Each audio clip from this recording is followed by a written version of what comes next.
पानी लाने की कृपा करे। राहुल अंतरी झुरा गुलबा पानी ले आओ राहुल मंच पे।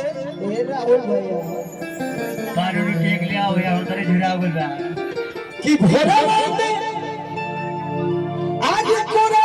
धक्का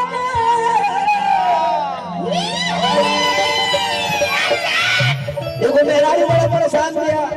अपना मौरत से। कौन मेरा दिया? अपना सौखी से कहलो का कहलो कि भोरा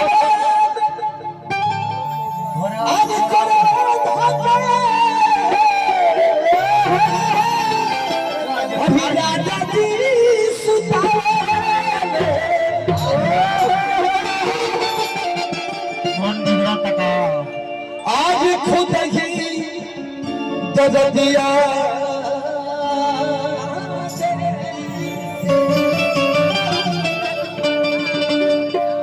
आज कमरिया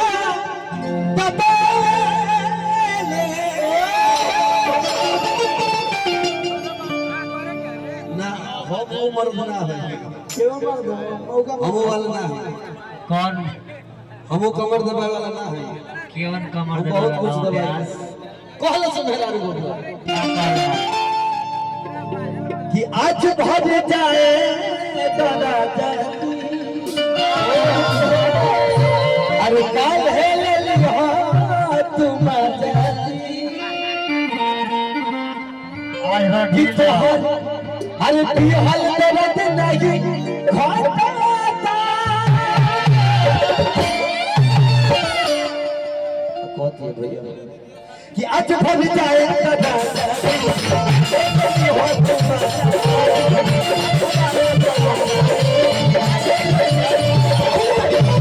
तुम जाए दादा जी आगे लगी हो तुम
रोज रोज के ड्रामा सुन के हम बड़ा देख देख के बड़ा परेशान बने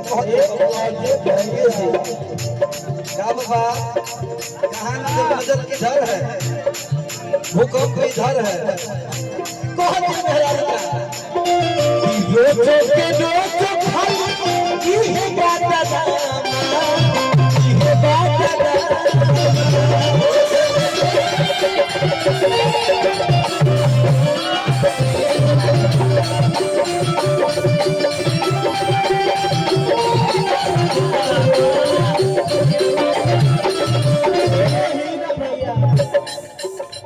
धन जनी को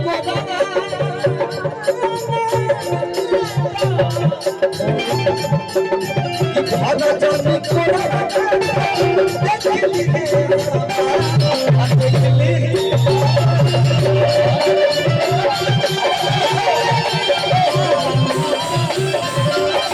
हमारे छोट भाई हुसैन बाबू बहुत अच्छे राइटर भी हैं आपके तरफ से बहुत बहुत पुरस्कार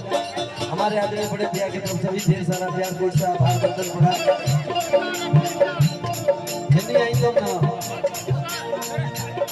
बहुत ही मेहरबानी के तहत है रोज रोज के ड्रामा देख देख मन पगला गइल बा सीताराम इंटर कॉलेज के प्रिंसिपल हम सबके गार्जियन बड़े भैया आदरणीय अतुल गुप्ता जी आपकी तरफ से लाखों हजारों रुपए का पुरस्कार को इससे आभार बंदन प्रणाम लेकिन बहुत दिया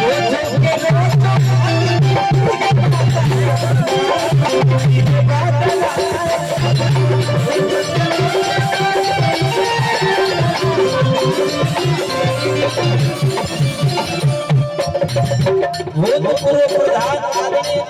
प्रदीप भैया जी और रियांश बाबू के छोटे बाबा आदरणीय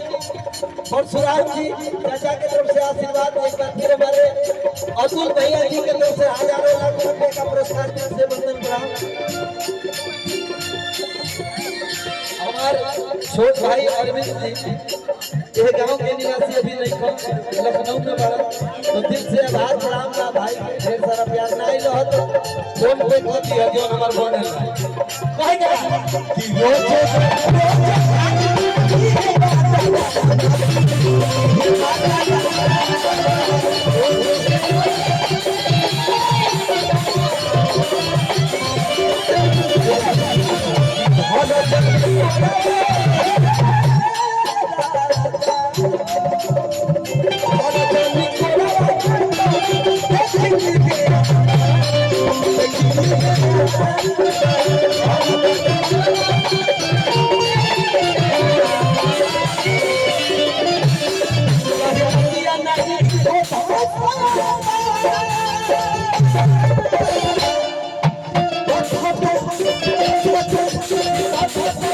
Come on.